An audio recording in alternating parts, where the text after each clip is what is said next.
Good afternoon, everyone. Packed house here today, and I have a very special guest with us, the Vice President of the United States. He'll deliver some remarks and take some questions. First, I just want to share remarks of my own. Democrats in Congress have officially shut down the United States government. House Republicans passed a nonpartisan, clean piece of legislation to extend current government funding until November 21st. But nearly every single Democrat senator voted against this bill. To be clear, this was the exact same bill that Democrats approved 6 short months ago in March, just adjusted for inflation. This is the same kind of clean funding bill that Democrats passed 13 separate times when they held the majority during Joe Biden's administration. So the American people woke up this morning and asked the obvious question: why is the government shut down right now? The answer is pure partisan politics being played by the Democrat Party. The Democrats shut down the government because President Trump and the Republicans will not force American taxpayers to pay for free health care for illegal aliens. America is $37 trillion in debt. We cannot afford to provide taxpayer-funded free health care to illegals who broke the law to enter our country. To put this all into perspective, the Democrats refused to keep the government open over health care to illegal aliens and now have jeopardized critical health care programs for American citizens instead. The Women, Infants, and Children program, community health center funding, Medicare treatment options, and other health programs are now all at risk because of the Democrats rejecting the clean CR. The most vulnerable in our country are being punished because the Democrats want to prioritize illegals over American citizens. And if Democrats actually cared about health care, they would applaud the actions taken by President Trump just yesterday in the Oval Office. He took a bold and massively popular action to improve our healthcare system. He announced the first agreement with a major pharmaceutical company, Pfizer, to lower drug costs for Americans. This is a historical achievement long sought by past Democrat presidents that only President Trump was able to get done. Also yesterday, while the Democrats were whining about health care for illegal aliens, President Trump signed a powerful executive order to supercharge American AI innovation and unlock cures for pediatric cancer patients in the United States. While President Trump took action to lower drug prices and improve the lives and the care of American children with cancer, again, Democrats are fighting to give health care benefits to illegal aliens. The Trump administration is fully committed to lowering healthcare costs and advancing policies that will save American lives. But right now, we need to keep the government open and funded. And individuals and organizations across the political spectrum, across the country, agree with the Trump administration and Republicans. The labor union leader, the Teamsters, Sean O'Brien, sent a very blunt message to Democrats over their destructive antics. He said American workers are not bargaining chips. Senators need to stop screwing around and pass the House-passed clean short-term funding bill. The U.S. Chamber of Commerce, the world's largest business organization, called to immediately pass the Republican clean CR, saying, quote, shutdowns are harmful to the economy, the American people, and our national security. And even Democrat Senators Cortez Masto and Fetterman acknowledged that their party is betraying the American people with this costly and chaotic Democrat shutdown. Enough is enough. Democrats need to stop sabotaging our country and holding the American people hostage in the country. Democrats need to do their jobs. The American people want the government reopened, and this is proven in a New York Times poll showing that 2 in 3 Americans say the government should not be shut down by the Democrats, even if their absurd demands are not met. The president and Republicans are working very hard to reopen the federal government. The vice president here has been crucial in this effort. We encourage all Americans across the country, call your Democrat senators and encourage them to reopen the government. That's what President Trump and the vice president want to do. And with that, I will turn it over to our great Vice President JD Vance. Great. Well, thank you, Caroline, and good afternoon to everybody, and good afternoon to everybody who's watching at home. It's a tough act to follow, but let me just say a few things, and then I'll take a few questions. Number one, Democrats say that they care a lot about lowering health care costs, and yet when the president took historic action to work with the drug companies to lower prescription drug prices, the Democrats did nothing to help us. In fact, we would have loved to have the Democrats helping us, but they didn't. They talk about doing something. They don't actually do the hard work of making it happen. What they have done instead is to shut down the government because we won't give billions of dollars to healthcare funding for illegal aliens. That is what has actually happened.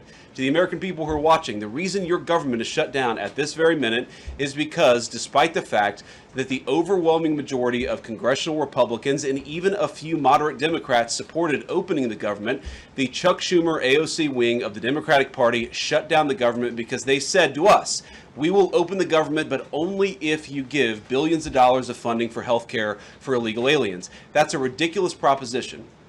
Let me say two other quick things, and then again, I'll take some questions. Number one, we all understand that Democrats and Republicans have policy disagreements. The Democrats want to do things. Look, when Chuck Schumer and Hakeem Jeffries were in here a couple of days ago, they made some suggestions that the president was more than happy to say, yes, let's sit down and talk about how we can solve the healthcare crisis that we inherited from the Biden administration. But it's one thing to say that we should solve the healthcare crisis for Americans. It's another thing to say that we're going to shut down the government unless we give the Democrats every single thing that they want, which, as Karoline says, includes giving billions of dollars of taxpayer funding for health care for illegal migrants. That's ridiculous. You don't have policy disagreements that serve as the basis for a government shutdown. Let's have the conversation about how to fix American health care, about how to make health care more accessible. As the president showed, he's more than willing to act on behalf of the American people for this very reason. What you don't do is say, unless you do exactly what we want to do as congressional Democrats, we're taking a hostage. And the hostage, it turns out, is critical, essential services that the American people need. Karoline talked about some of it. Let me talk about some more. Our troops are not getting paid starting today because of the Chuck Schumer wing of the Democratic Party. We have people who require food assistance, low-income Americans who require food assistance, who will not get it unless we reopen the government, thanks to Chuck Schumer and his wing of the Democratic Party. We have flood insurance as we start hurricane season in the southeastern part of our country. That flood insurance is going to disappear because of Chuck Schumer and the far left of the Democratic Party. We need to reopen the government. Let's fix America's problems. Let's work together to solve them. But let's reopen the government before we have our negotiation about health care policy. That's what the American people demand, and that's certainly what the President of the United States wants. Let me make one final point. I think a lot of Americans are asking themselves, why did this happen? Why did the Democrats shut down the government despite, as Karoline said, voting on the exact same piece of legislation 6 months ago? And there are a lot of different spins that we can put on it, a lot of different answers that we could give, all of them true. One answer I already gave is that they want to give health care benefits to illegal aliens. That is true. They gave us legislative text that would have undone us cutting off health care benefits for illegal aliens. That's one of the things that they asked for. But the reality here, and let's be honest about the politics, is that Chuck Schumer is terrified she's going to get a primary challenge from Alexandria Ocasio-Cortez. The reason why the American people's government is shut down is because Chuck Schumer is listening to the far left radicals in his own party because he's terrified of a primary challenge. So I'd invite Chuck Schumer to join the moderate Democrats and 52 Senate Republicans, do the right thing, open up the people's government, and then let's fix health care policy for the American people. Questions? Mr. Vice President. That's a lot. Matt Boyle. Okay. Mr. Vice President, there's two key Democrat lies I would like to get your take on and see if you can address. The first is that you're seeing a number of top Democrat leaders, from Kamala Harris to Chuck Schumer to Hakeem Jeffries, claim that it is a Republican shutdown caused by Trump. The second is that they're out there now claiming that they don't want to give health care to illegal aliens. Can you address both of those lies from the Democrat Party? Yeah, so on the point that it's a Republican shutdown, look, it's obviously a Democratic shutdown. Just look at the vote totals in the House, look at the vote totals in the Senate, and look at the President of the United States' own action and conduct throughout this crisis. Nearly every single House Republican voted to open the government, Matt. nearly every single Senate Republican voted to open the government last night, and even to their credit, a few moderate Democrats voted to open the government. That's not a Republican shutdown when nearly every single Senate Democrat votes to shut it down and every Republican voted to open it up. It's just obviously not true. Now, you can disagree about a number of things, but you can't disagree about the obvious fact that Republicans voted to open the government. The president stands ready to sign that opening of the government. We just need a few more Democrats to join us in that effort to open the government. Your final question about illegal alien benefits. Look, the text is very clear, and I even saw, I think it was George Stephanopoulos in an interview with Mike Johnson, did a fact check that was totally rooted in baseless claims. It was basically Democrat propaganda.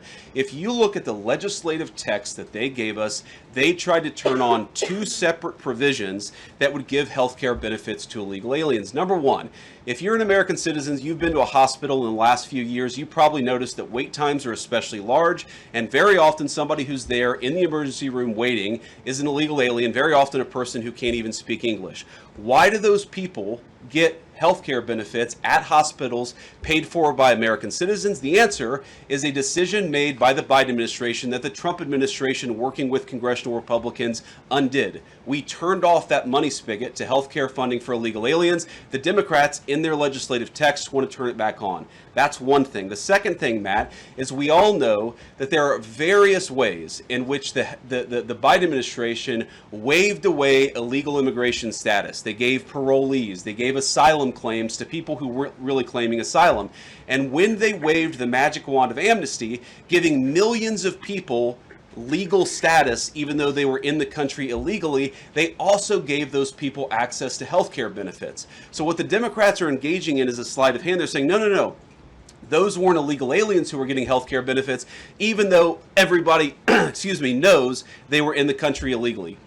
It's a lie told by the Democrats that they're not trying to give health care benefits to illegal aliens. It's a lie that is obviously untrue if you just look at the text that they gave us, and all you have to do is understand that this is about who benefits. We think the American people's government ought to benefit American citizens. The Democrats are willing to shut it down to benefit illegal aliens. The contrast couldn't be more clear. Peter. Thank you, Vice President Vance. The big holdup is, of course, that you guys say illegal immigrants are getting taxpayer-funded health care. Democrats say you're lying. That makes it feel like it could be a really long shutdown. Is this going to be a long shutdown?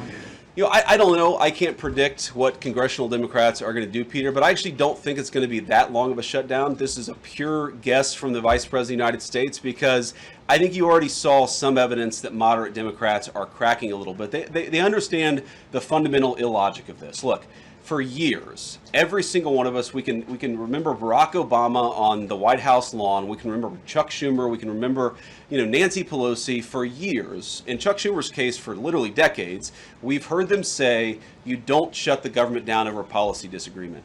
Okay, Republicans think this thing about health care, that thing about health care. Democrats think this thing about immigration, Republicans disagree. Whatever those disagreements are, you don't shut down the government over it. For the first time since the Democrats have been in politics, they're now saying that unless we get every policy item that we demand, we're going to shut down the people's government. They're trying to take a hostage, and we're not going to let them. And the administration announced today that $18 billion bound for New York transportation projects is going to be frozen so it can't go to DEI programs there. But the timing of this, does announcing that today mean that you guys are going to squeeze Chuck Schumer's home state until he blinks? Look, I haven't talked to Russ about this morning, but look, I'm sure that Russ is heartbroken about the fact that he's unable to give certain things to certain constituencies. We want to do everything that we can to help the American people, but when the Democrats shut down the government, we have to actually do a little triage to make sure the most critical and most essential services are provided.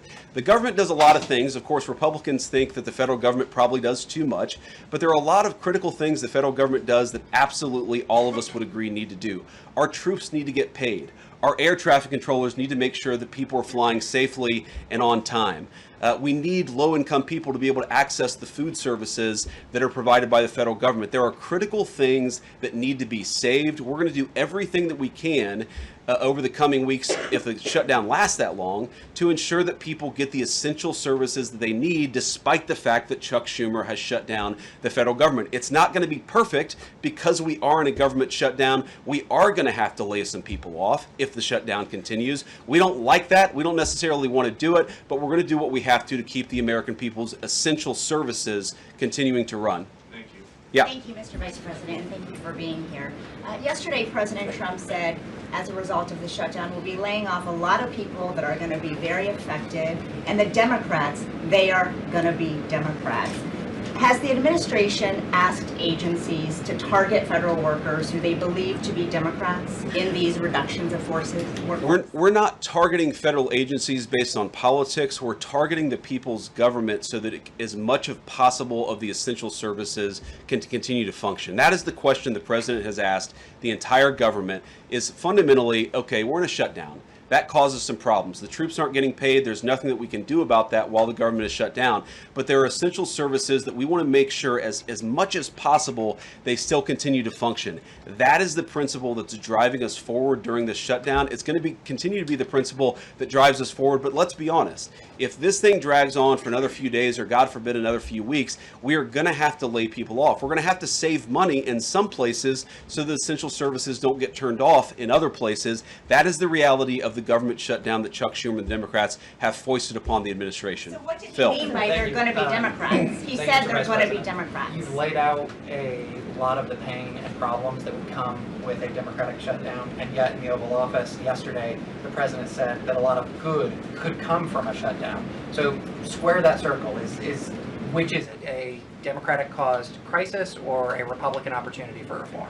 Well, I think all the president is saying, Phil, is that he wants to make sure the American people's government functions as well as it can, despite the fact that we're in a shutdown. We're going to have to make things work.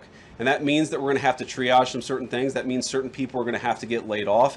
And we're going to try to make sure that the American people suffer as little as possible from this shutdown. That's what the president is saying, is that, yes, this is a bad thing. Obviously, the president is trying to reopen the government, but we're going to make things work as well as we possibly can, given the constraints that we have. And then on those policy differences for the discussion and the negotiations to come later, during the Biden administration, Democrats twice voted to expand these Affordable Care Act tax credits. But those were supposed to be temporary, and they were slated to expire at the end of the year. As you sort of crack the door open to negotiation at a later date, would the party that ran on defunding Obamacare really negotiate about potentially expanding Obamacare? Well, Phil, what we've said to the Democrats is that we're willing to have a conversation about how to ensure that Americans continue to have access to health care. And frankly, they should have access to better health care at a lower cost. We inherited a mess of a health care system from the Biden administration. It's why the president has worked so hard on the most favored nation status for prescription drugs. It's why we care so much about lowering the cost of prescriptions and why we're doing everything else. We're willing to have that conversation. But I think it's important to bracket the health care policy conversation because it's separate from the government shutdown. We think that we can open the government and then have the conversation about what best healthcare policy to fit the needs of the American people. That's all we're trying to do. That's all we're trying to accomplish. We've got to reopen the government first. Now, Caroline, I don't know how you do this, how you actually choose people, because I don't know 90% of the names in here. Is it just who's the best dressed? Okay, I really like your shirt. Go ahead. Thank you, Mr. Vice President. You are President of the Senate. Can you talk about what you're doing, what the administration is doing to try to get other Senate Democrats to vote to open the government? Yeah, we're talking to a number of our colleagues, Democratic and Republican in the Senate. I talked to a number of them last night. The president, of course, is talking to them as well. I think there really are two categories of demands that I've seen privately from congressional Democrats. I think on the one hand, those who are negotiating in good faith are saying, look, we just want to make sure that we're able to have a conversation with the administration about some of the critical needs that we see that need to get fixed over the next few months. We recognize it's kind of absurd, and a lot of them will admit in private that it's kind of absurd to shut down the people's government over these disagreements, but just agree to negotiate with us in good faith on these issues, and of course we're having that conversation with them.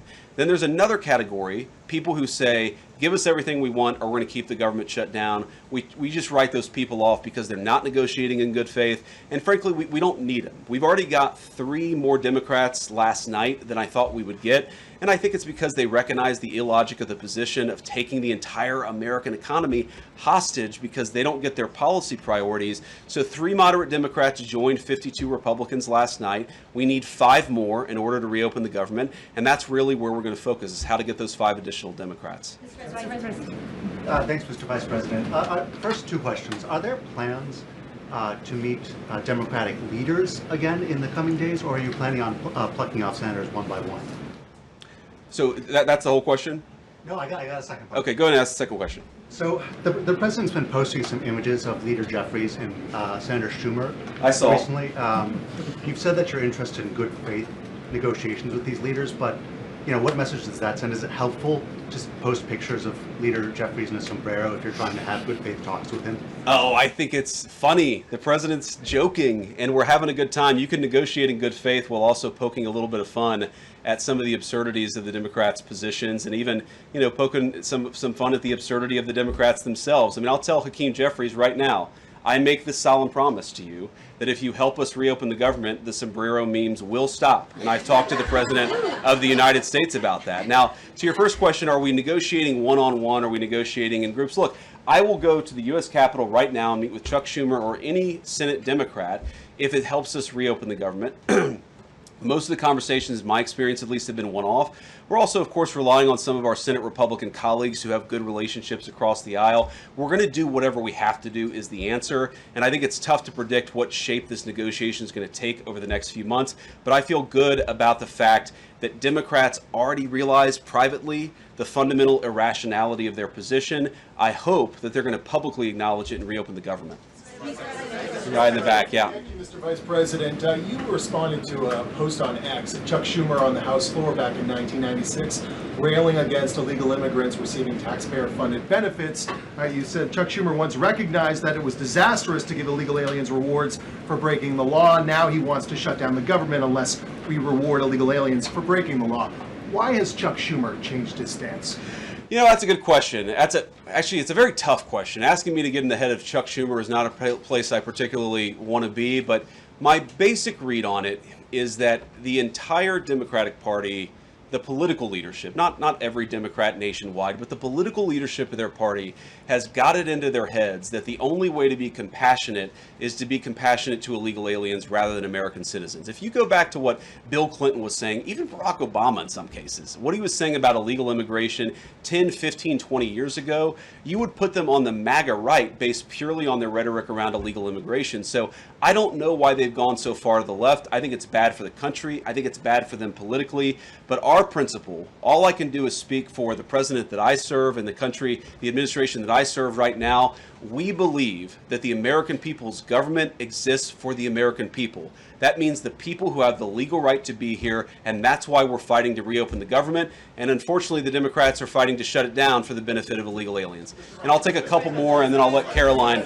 I'll go back to my day job, so Caroline can go back to hers. All right. Yes. Thank you, Mr. Vice President. Just going back to the sombrero, you said that the president's joking, but Hakeem Jeffries says that these memes were racist. What's your response to that?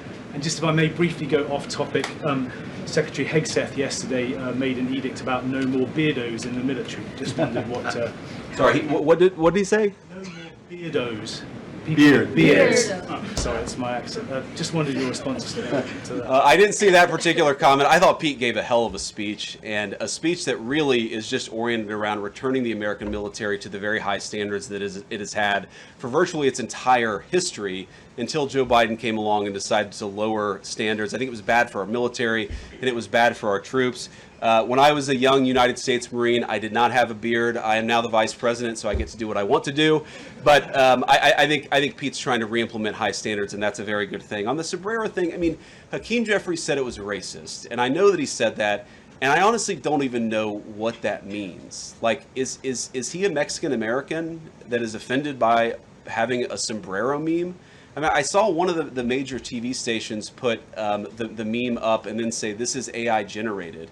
And he had like the curly animated mustache too. It's like, do you really not realize the American people recognize that he did not actually come to the White House wearing a sombrero and a black curly animation mustache? Like, give the country a little bit of credit. We're all trying to do a very important job for the American people. The President of the United States likes to have a little bit of fun when he's doing it, and I think that's okay. I'll take one more question. Mr. Vice President, in every previous shutdown, workers have been furloughed, not laid off. So why does the president want to fire some workers and not just furlough them? Why is this shutdown any different? Well, first of all, we haven't made any final decisions about what we're going to do with certain workers. What we're saying is that we might have to take extraordinary steps, especially the longer this goes on. We're going to have to take extraordinary measures to ensure the people's government operates, again, not perfectly, because it's not going to operate perfectly in the midst of a shutdown, but operate as well as it possibly can. And I think that the Democrats, if they're so worried about the effect this is having on the American people, and they should be, what they should do is reopen the government, not complain about how we respond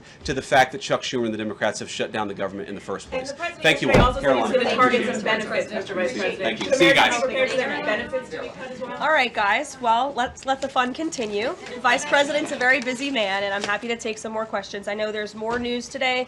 Aside from the shutdown, we can focus on the shutdown if you want, but let's go ahead. Kate, why don't you start? The president talked about doing things that he said were irreversible during the shutdown, cutting vast numbers of people, he said, and cutting programs. Can you specify what exactly he was referring to, what's on the table, and what's going to be cut? Look, I think the Vice President just referred to this in some of the answers that he gave regarding the layoffs. There are unfortunate consequences to a government shutdown, and the federal government is not receiving any cash at the moment, and so the Office of Management and Budget has been tasked with looking over the receipts and looking over the budget of the entire federal bureaucracy, and as the Vice President said, determining what needs to continue to go out the door and what can we continue to keep running, and what unfortunately is going to have to come to an end. So those decisions are being made, and unfortunately layoffs are very likely, as the Vice President just said, going to be a part of that. And has the White House had any direct response from Hamas from the peace proposal that was laid out? The president said he would give 3 or 4 days, but is there a hard deadline now, or what are the next steps here? I will reiterate what the President of the United States said,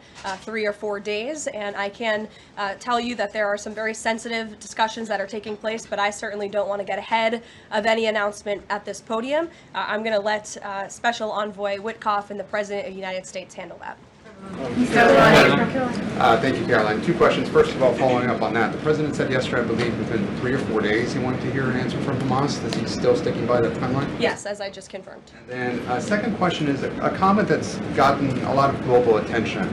Senator Dick Durbin, he was set to receive a Lifetime Achievement Award from the Catholic Church. He's since declined accepting it because there has been some controversy. Pope Leo commented on this, and he said that someone who says I'm against abortion, but I'm in agreement with the inhumane treatment of immigrants in the United States, I don't know if that's pro-life. You've been very open about your Catholic faith. How do you respond to that? I would reject there is inhumane treatment of illegal immigrants in the United States under this administration. There was, however, significant inhumane treatment of illegal immigrants in the previous administration as they were being trafficked and raped and beaten, and in many cases killed over our United States southern border. You also look at the inhumane treatment at the hands of some of these illegal immigrants that took place under the previous administration as well. Laken Riley comes to mind, a beautiful American citizen who was killed at the hands of an illegal immigrant. So this administration is trying to enforce our nation's laws in the most humane way possible, and we're upholding the law, and we're doing that on behalf of the people of our country who live here. Josh. Thanks a lot, Caroline. What is the level of concern that the administration has regarding a protracted government shutdown in terms of its impact on the U.S. economy and also its impact on small businesses as well? Well, look, this government shutdown is no doubt going to impact everyday Americans, and it is the fault of the Democrats that we are in this position. And I know I relayed some programs that will be impacted, the Vice President did as well, but I just want to make sure the American public understand what the Democrats have done to our government and our country. 1.3 million active duty troops will work now without pay. Critical food assistance for low-income women, infants, and children will now lapse. No new mothers or children are allowed to join this critical program because of the Democrats' decision to shut down the government. Telehealth services for seniors and in-home treatment options for Medicare patients will now come to an end. Nearly 50,000 members of the United States Coast Guard are going to have to work unpaid. Over 13,000 air traffic controllers will work without pay, as well as TSA agents, which will very likely create flight disruptions. And pay will now stop for over 150,000 federal law enforcement officers. These are not just numbers and statistics. These are real Americans who have families at home. And I saw some Democrat members today saying they're still going to accept their paychecks because they have 3 kids at home and they have mouths to feed. Well, so do these federal workers who those same Democrats just voted to shut down the government and turn off their pay. And we believe that's very unfair, and it's why the administration wants to see the government reopened. GDP growth fell by about half a percentage point during the last government shutdown during the president's first term. Are you expecting a similar type of impact on GDP growth related to this potential protracted government shutdown? Well, look, I think it's dependent upon how long this shutdown continues. So it's dependent on how long it takes Democrats to muster up the coverage, 5 of them, to vote in the best interest of our country, our citizens, and our economy. Eamon. Thank you, Caroline. Yesterday, your administration took a 5% stake in Lithium Americas and a stake in the mine that they're working on, and you've taken stakes in other companies and revenue streams from other companies. Can you articulate the broader principle here? When does the administration see it as appropriate to demand equity stakes or revenue streams from American companies? And what other companies are you going to be demanding those from? Well, look, this is a creative solution by the President of the United States to tackle our nation's crippling debt crisis. As I said earlier, we are $37 trillion, trillion with a T, in debt. And not only is the president effectively utilizing tariffs to bring in massive amounts of revenue, and there's billions of dollars coming in every month. I know you know that, even because you cover it on CNBC quite well. So the president is focused on how can the United States government make more money? How can we make our country wealthy and rich again? And cutting some of these unique creative deals with companies around the world and here at home is just one way the president is seeking to do that. And I know the Department of Energy just announced this new deal. It's another great deal for the American people and our government. And on Lisa Cook, Sure, go ahead. Lisa Cook, the Supreme Court said today that she's going to be allowed to stay at the Federal Reserve Board until oral arguments in January. Does the president have any personal reaction to that? This has been something he's been very intent on. Look, we have respect for the Supreme Court, but they're going to hear the actual case and make a determination on the legal argument in January. And we look forward to that because we maintain that she was fired well within the president's legal authority to do so. She was removed from the board, and we look forward to that case being fully played out at the Supreme Court. Reagan. I have one for you on EJ Antoni and one on the shutdown. Sure. CNN reported that Collins and Murkowski declined to meet with EJ Antoni, raising concerns that his nomination was in trouble. I'm wondering what message Collins and Murkowski are sending to the White House by not meeting with one of the president's nominees. Well, look, EJ Antoni remains a great ally of the president and our team. It became clear, unfortunately, that he was not going to have the votes, and so we will be announcing a replacement nominee very soon. And on the shutdown, I'm just wondering how soon you could see cuts to the federal workplace, and if there's a specific agency that will experience the most cuts or people focus. Unfortunately, because the Democrats shut down the government, the president has directed his cabinet, and the Office of Management and Budget is working with agencies across the board to identify where cuts can be made, and we believe that layoffs are imminent. They are, unfortunately, a consequence of this government shutdown. Ed. So you talk about the layoffs being imminent. Is there a percentage then of reduction that the White House is looking for of workforce? I don't have a specific percentage for you. Can I ask you about China, if I could? So China has not made one soybean purchase this year for the United States. I talked to a farmer yesterday who has about 1,000 acres in Iowa and says this is just killing her. Now, the president has been talking to President Xi. Could China not buying agriculture affect a possible meeting with the president? Would he not meet with Xi because China has refused to buy soybeans from the U.S.? Look, I don't want to speak for the president and make a determination on that from this podium, but what I can tell you is that supporting America's farmers and doing what's best for them is at the top of the president's priority list, and it's at the top of the list for this administration right now. There have been several very high-level meetings on this very topic We want to help our farmers, and we're exploring the best ways to do that. And I would anticipate there will be more to come on that very soon. Send a message to the Chinese president. Look, I just shared that message. The president wants what's best for America's farmers. Sean. Hey, Carolyn. Hi. Two things to ask you about. Sure. First thing, I want to ask about this video that the president posted the other day. It was an AI deepfake of himself talking about something called med beds. What was he trying to communicate to the public there, and why did he delete it? I think the president saw the video and posted it, and then took it down. And he has the right to do that. It's his social media. He's incredibly transparent, as you all know. You hear from him directly on social media. He likes to share memes. He likes to share videos. He likes to repost things that he sees other people post on social media as well. And I think it's quite refreshing that we have a president who is so open and honest directly himself. Many a times on Truth, you are hearing directly from the President of the United States. The second thing, how did the White House decide that it is appropriate for Jared Kushner to be working on matters that involve Qatar, the UAE, Saudi Arabia, 3 countries that combined have given him more than $2.5 billion for his investment firm? I think it's, frankly, despicable that you're trying to suggest that it's inappropriate for Jared Kushner, who is widely respected around the world and has great trust and relationships with these critical partners in these countries, to strike a 20-point comprehensive detailed peace plan that no other administration would ever be able to achieve. And so Jared is donating his energy and his time to our government, to the President of the United States, to secure world peace. And that is a very noble thing.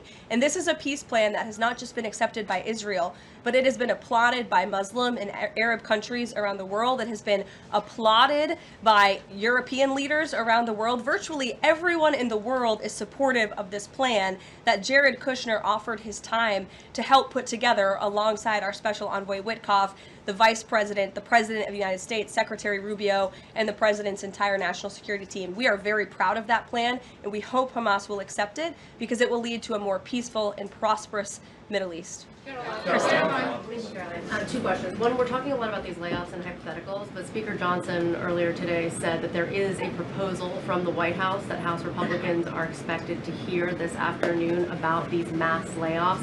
Can you tell us what is in that proposal? What agencies, what programs, what jobs? What he's referring to is a proposal that our Office of Management and Budget Director, Russ Vought, is going to be proposing to the House Republican Conference. He's going to kind of walk them through what this unfortunately is going to look like so they can discuss it with their constituents back home in their respective districts. So I don't want to get ahead of the Office of Management and Budget, but I'm sure you'll be hearing more about that very soon. Look, we have to put a plan in place. It would be irresponsible of us not to take a look at each and every agency and get an understanding of what we're going to have to do moving forward to do the best we can in the midst of this government shutdown.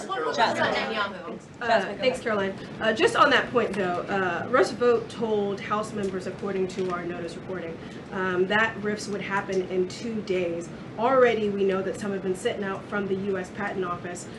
So I wonder, one, this administration continues to say that they don't want to lay people off, but obviously there is a plan to lay people off. So what is your message to those people who are getting laid off? And then if the government reopens, will those RIFs reverse? Are they not permanent if the government reopens, specifically if it reopens pretty quickly? Well, sometimes you have to do things you don't want to do, and it's because the Democrats have put us into this position. If the Democrats did not vote to shut down the government, we would not be standing up here talking about layoffs today. We'd be talking about all the other news stories going on in the world in our country. We'd be talking about all of the great things that this administration is doing to uplift Americans across the country. But unfortunately, the Vice President of the United States and I have to come out here today to talk about a government shutdown that the Democrats put us in this position. And a second question. Go ahead, Joey. Thanks, Caroline. I'm just trying to clarify the time